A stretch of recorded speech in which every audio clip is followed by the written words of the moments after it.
On est devant la tour Calcia. On a été mandaté pour faire l'étaiement des poutres béton pour Vinci. Là, c'est la construction d'une nouvelle cimenterie, une nouvelle ligne de production pour produire du ciment bas carbone. Et dans ce cadre-là, on doit construire une tour de préchauffage qui fait 100 mètres de haut. On a consulté l'Ocapal pour l'étaiement des poutres de la tour de préchauffage. Il y a 7 niveaux de poutres qui font 3 mètres de haut, 1 mètre de large et 20 mètres de long. Donc l'étaiement, il est composé de 2 palets et d'un fond de moule par face. Le défi là-dessus, c'était d'avoir une palée autostable pour maintenir le poids du béton sur des hauteurs allant de 7 à 14 mètres, de prémonter l'ensemble des palets dans notre atelier et de les transporter jusqu'ici prémontés.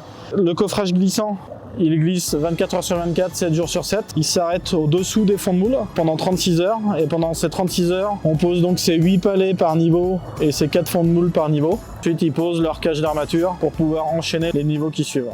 La solution qui nous a fait choisir l'Ocapal, c'est la solution des palets qui étaient préassemblés. Limiter toutes les manutentions à l'intérieur du coffrage dans l'espace qui est restreint. Pendant le coffrage glissant, on limite le nombre de coups de grue, gagner du temps et limiter la durée de réalisation de la tour.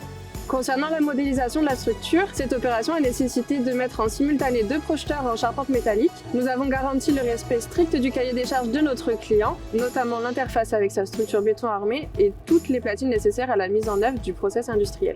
La solution a été imaginée et conçue suite à la demande du client de varianter le mode constructif de la tour, puisqu'à la base il nous a consulté avec une volonté de faire un coffrage grimpant et au final on a amené petit à petit vers une solution avec un coffrage glissant et notre matériel qui s'adapte. D'un point de vue étude, la complexité a été d'optimiser au maximum le poids de matériel afin de simplifier les opérations de montage et de démontage.